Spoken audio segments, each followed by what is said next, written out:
कुणासाठी आणलाय हा नजराणा? नजराना नाही युवराज, ते या मूर्ती कुणासाठी आणल्यात? खडनावळीची मूर्ती घेऊन या असा निरोप सुरनिसांनी दिला होता.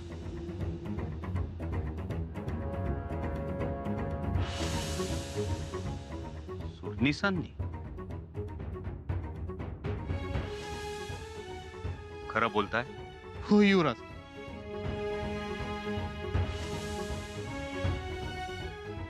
तात्याबा, हा माल जप्त करा. जी युवराज. अहो अहो अहो युवराज. या वस्तू अनाजी पंतांकडे घेऊन जा. वस्तू जप्त केल्याची पावती तयार करून वस्तू सरकारात जमा करायला सांगा.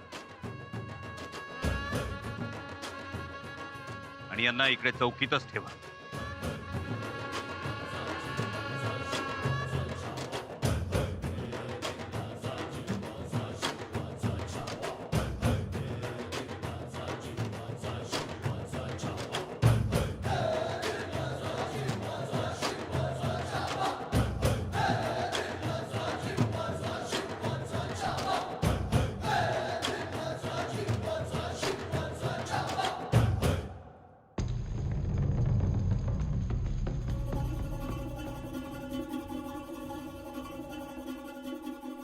सुरनीस सुरनीस पंत, हं? पावती करा. कुणी केल्या जप्त ह्या? शंभूराजाने. शंभूराजे? शंभूराजे आले होते की तुम्ही त्यांना बोलवलं होतं तात्याबा? मी कशाला बोलवीन त्यासनी? त्यांचं तेच आलं होतं. योगायोग म्हणा. ही काय पद्धत झाली? अरे स्वराज्याचे सुरनीस आम्ही, आमच्याकडे येणाऱ्यांना ही अशी वागणूक? त्यांच्या चौकशा, त्यांच्या मुद्देमालात हात घालायचा, तपासायचं, मग जप्ती करायची. हा मोठाच सासुरवाद सुरू झाला म्हणायचा. पण पंत, अहो बाबूलाल याने बी लय आडवेड घेतलं म्हणून संशय बळावला. मग आता चौकशी करणार का? ती तर आता करावीच लागल. आणि चौकशी समध्यांचीच होते. माझा निरोप तुला मिळाला होता ना? निरोप मिळून काय फायदा? आणि कामात कुचराई करणं म्हणजे स्वराज्य द्रोह पंत. आता तू मला शिकव. तेवढ्या पावत्या लिहून द्या आणि वस्तू सरकारात जमा करा. पावती अशी घाई गडबडीत बनत नसते. त्यासाठी उंची, वजन, किंमत करावी लागते. मग हे सगळं पावतीत नमूद करावं लागतं. आणि याचा मालक कुठे? त्याचं नाव, गाव, त्याचा निशाणी, अंगठा कुठे आहे? तो बाबूलाल. त्याला बसवलाय चौकीतच. का? गुन्हेगार झाला का तो? युवराजांचा आदेश. हे मुद्दाम केल्यासारखं वाटतंय. ठीक आहे, तुझा मी पावती करून सरकारात जमा करतो. जातो. होय. जा, चौकीवर उभा राहा मेठ मारून.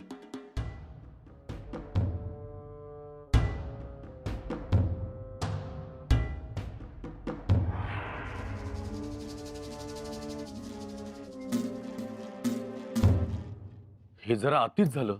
बघा ना, हे म्हणजे एकदम धाड पडल्यासारखंच झालं की. आता धाडीच पडणार आहे. याची चुणूक मला आधीच दिसली होती. जेव्हा नागोजी भागोजीचा खटला फिरवला तेव्हाच. हो ना. राज्याभिषेकाच्या वेळी गागा भट्टांशी केवढी चर्चा.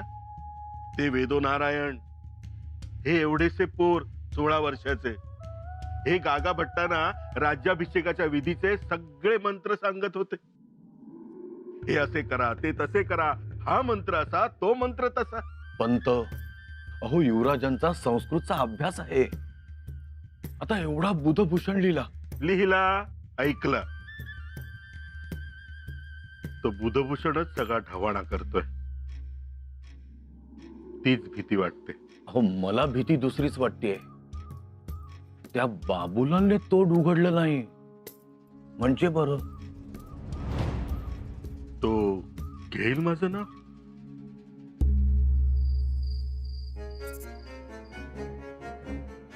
मंत्र्यांना जबाबदारीची जाणीव नसेल आणि स्वार्थ चिकटला असेल तर तो मंत्री राज्यही बुडवू शकतो.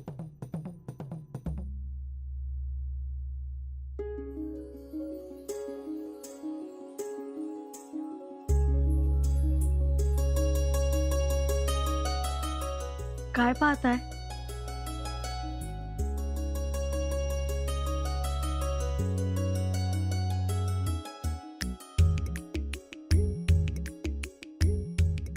आम्ही पाहतोय चाफा, मोगरा आणि केवडा सुद्धा. युवराज, प्रतिभेला लगाम घाला. आमच्या घोड्याला आणि प्रतिभेला लगाम नाहीत, बेलगाम आहेत ते. म्हणून तर आम्हाला बुधभूषण सारखं महाकाव्य स्फुरतं आणि तुमच्यासारखं सौंदर्य पाहिलं की नखशिखा लिहावंसं वाटतं. नखशिखा? नखशिखा. आता हेच बघा ना, तुम्ही कधी रात्री आमच्या जखमा बांधता तर त्या अगोदर न बोलण्याचा फतवा काढता, कधी रागावता, कधी रुसता आणि पुन्हा बाहेर जाताना हातावर दही साखर देता. तुमच्याकडे नुसतं पाहिलं तरी किती मोहक लाजता. केवढीही तुमची रूप. नखशिखा अशीच असते. आम्ही नखशिखा नाही, येसू आहोत. हे तर तुमचं वेगळंच रूप.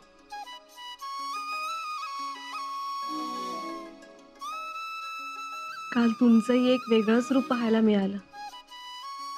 म्हणजे चौकीवर एका व्यापाऱ्याकडून लक्ष्मी देवीच्या मूर्त्या जप्त केल्यात ना? ते व्यापारी अनाजी पंतांनी बोलावले होते.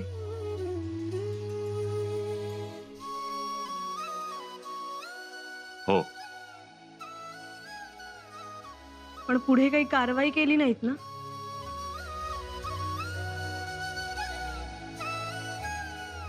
येसू, आमच्यासाठी तो विषय कालच संपला.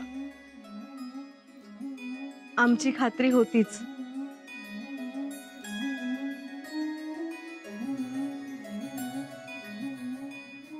राधिका के आनन को वर्णन कहाँ कीजे.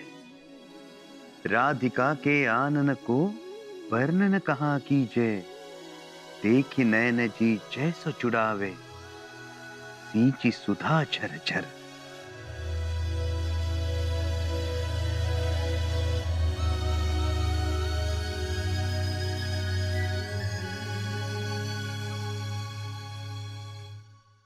या शब्दांना धार आहे, या तलवारीला धार आहे, पण त्यावरनं चालणं अवघड जात आहे.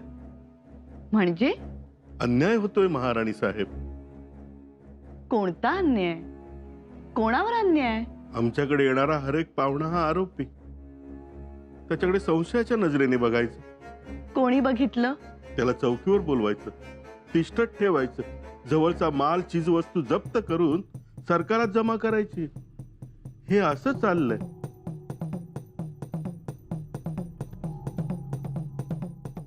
कोणी केला तुमचा माल जप्त? माफी असावी, पण नाव सांगितले तर चहाडी केल्याचं पाप लागेल, आणि नाही सांगितले तर ती महाराणी साहेबांची अवाज्ञा होईल. सांगा, कोण आहेत माल जप्त करणारे? युवराज.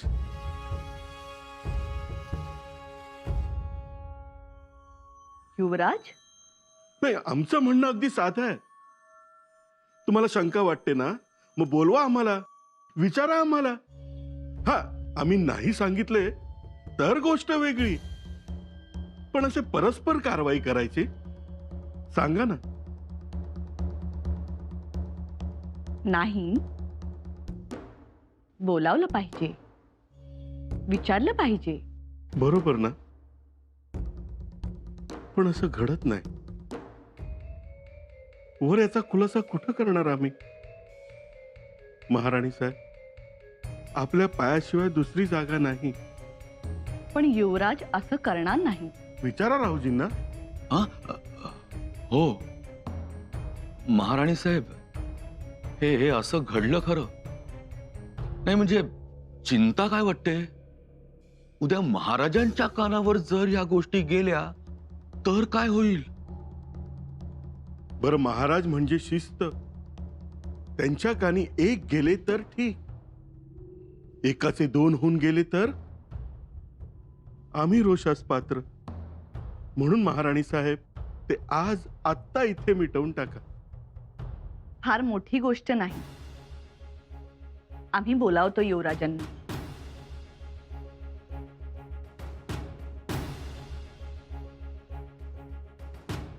झाल्या गोष्टीचा खुलासा मागतो. मुजरा सरकार. काय झालं? युवराजांसाठी सांगावा आलाय. थोरल्या महालांनी याद केले.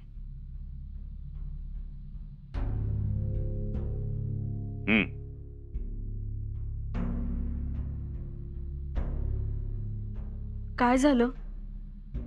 काही नाही. सुरनीस पोहोचले मातोश्रींच्या महाली. आता रुजवात होणार? माहित नाही. त्यांनी तक्रार तर केली नसेल ना मातोश्रींकडे?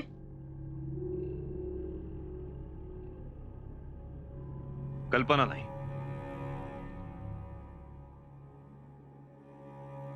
तुम्ही कोणाशीच हुज्जत घालू नका. मातोश्रींचं ऐकून घ्या, उलट बोलू नका.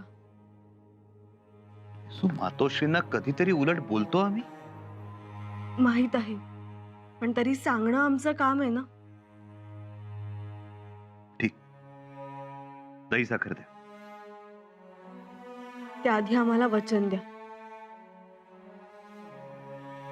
भरवसा नाही आमच्यावर? येसू, आम्ही तुम्हाला सांगितलं ना, विषय आमच्यासाठी कालच संपला. विसरूनही गेलो आम्ही. तेच, लवकर या माघारी. आम्हाला कविता ऐकायच्या आहेत. द्या.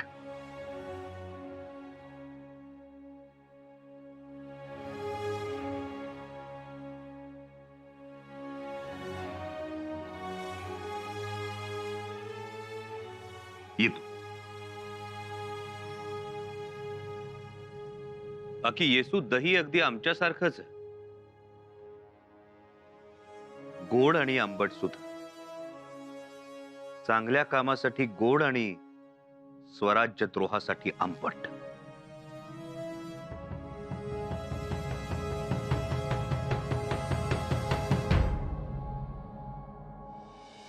मान्य आहे, देवतांच्या मूर्तीचा नजराणा हा माझ्यासाठीच आला होता. तो बाबूलाल माझ्याकडेच आला होता, किमती वस्तू घेऊन आला होता. पण राणी साहेब, तुम्हाला काय वाटतं, ह्या अनाजीनं हा नजराणा ठेवून घेतला असता? अशी माझ्याबद्दल भावना?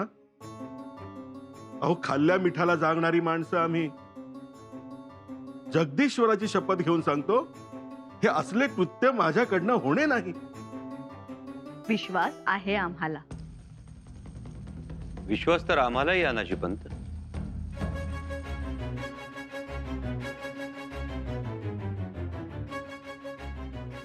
मातोश्री, पण दोन गोष्टींचा खुलासा करतो. पहिली गोष्ट, नजराणा कधी लपवून आणला जात नाही अनाजी पंत. मातोश्री, नजराणा हा कापडाच्या घड्यांमध्ये लपवून आणला गेला होता. आणि दुसरी गोष्ट, बाबूलाल व्यापारी गडावर येणार ही गोष्ट अनाजी पंतांना अगोदरच ठाऊक होती. त्यामुळे चौकीवर अगोदरच तशा सूचना गेल्या होत्या. आणि हे त्या बाबूलाल व्यापाऱ्यास सुद्धा ठाऊक होतं, म्हणून तो चौकीदाराला दाद देत नव्हता. सुरनिसांचं नाव सांगत होतं. परंतु चौकशी करू नका असं सांगितलं नव्हतं. केवळ माझ्याकडे माणसे येणार आहेत एवढाच निरोप दिला होता. निरोप एवढाच पाठवायचा असतो ना अनाजी पंत? खास निरोप पाहून लोक काय समजायचं ते समजून घेतात. तुमचा कागद वाचून चौकीदार बाबूलालला झडती न घेता सोडत होता. त्याला जबाबदार चौकीदार आहे. अहो, मी तर कागदावर एवढंच लिहिलं होतं की लवकर सोडावे. ठीक, पण मूर्त्या कापडाच्या घड्यांमध्ये दडवून आणल्या होत्या, हे खरं ना? अर्थाचा अनर्थ होतोय महाराणी साहेब. युवराज, मूर्त्या कापडाच्या घड्यातून आणल्या कारण प्रवासात सुरक्षा महत्वाची असते म्हणून तशा आणल्या. असेल, नक्की असेल. पण मातोश्री, आम्ही वरवरच्या 1-2 घड्या तपासून जर बाबूलालला सोडून दिलं असतं तर आम्हाला कळलंही नसतं काहीतरी काळं बेर आहे म्हणून. कारण झडती सुरू असताना बाबूलाल काहीच बोलला नाही, गप्प बसला. घाबरला असेल बिचारा. आणि युवराज, आमच्याकडे कोणत्याही मार्गाने काहीही आले असते ना तरी ते सरकारातच जमा केले असते. कशावरून? कशावरून? अहो युवराज, स्वराज्याचे प्रधान मंडळ कसे आहे हे माहीतच आहे. लुटीत सापडलेल्या कल्याणच्या सुभेदाराच्या सुनेचा मोह न धरता तिला महाराजांसमोर उभे केले. सुरतेचा महाखजिना ह्या आसाच्या आसा स्वराज्यात आणला. तोरण्याच्या तटात सापडलेले मोहरांचे 7 हंडे हे असे महाराजांना दिले. एकाचा मोह झाला नाही. सुनेचं आणि सोन्याचं सोडाच, अहो कैकाने आपल्या धडावरच्या गर्दनी कापून दिल्या. स्वराज्यासाठी प्राण तृणासारखे मानणारे आम्ही लोक ह्या असल्या नजऱ्यासाठी हावरटपणा करू? छाछा. अहो युवराज, जीवातल्या माणसांना ओळखा.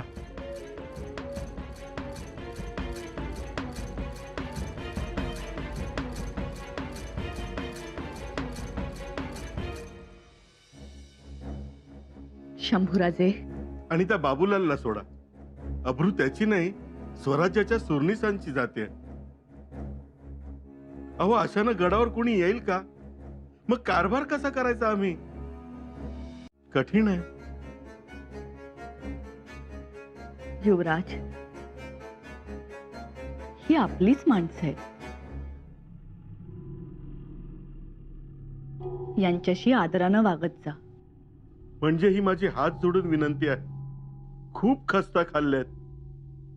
अहो, उभा सह्याद्री उन्हात तर उन्हात, भर पावसात तर पावसात मोजलाय. खस्ता कुणी खाल्ल्या नाहीत? सगळ्यांनीच खस्ता खाल्ल्या. सगळ्यांवर संकट आली. आम्ही तर वयाच्या अवघ्या 9व्या वर्षी मोगल छावणीत गेलो होतो. नंतर आग्र्याला गेलो. मग मथुरेवरून परत येतानाची फरफट.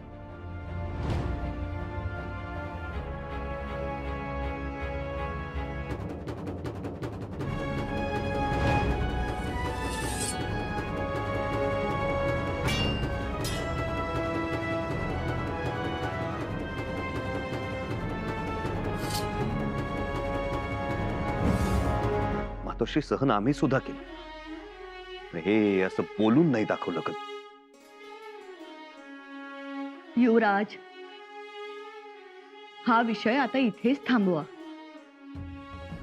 एकतर महाराज गडावर नाही, त्यांच्या माघारी वडीलधाऱ्यांचा उपमर्द होऊ नये.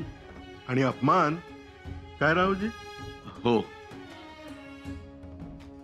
नाही म्हणजे मी बोलणार नव्हतो, पण आता बोलतो. अहो, हा बाबूलाल म्हणजे एक कापडाचा व्यापारी, तंबूच्या कनातीच्या कापडाचा. त्याचं घेतलं कापड फाटून जाईल, पण आपली मन फाटली तर ती कशी आणि कोणत्या धाग्यानं शिवायची? म्हणून त्या बाबूलालचं कापडच नको आपल्याला. त्यांना आमचा निरोप द्या. म्हणावं, या वर्षीपासून तंबू कनातीचं कापड आम्ही स्वतःच बनवणार आहोत.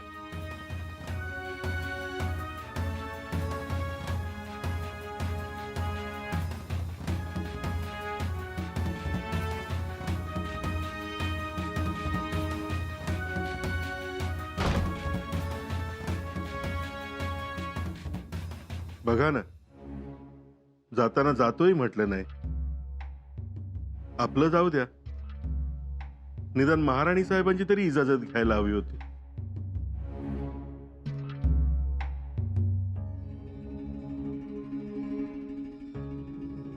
असं वागतात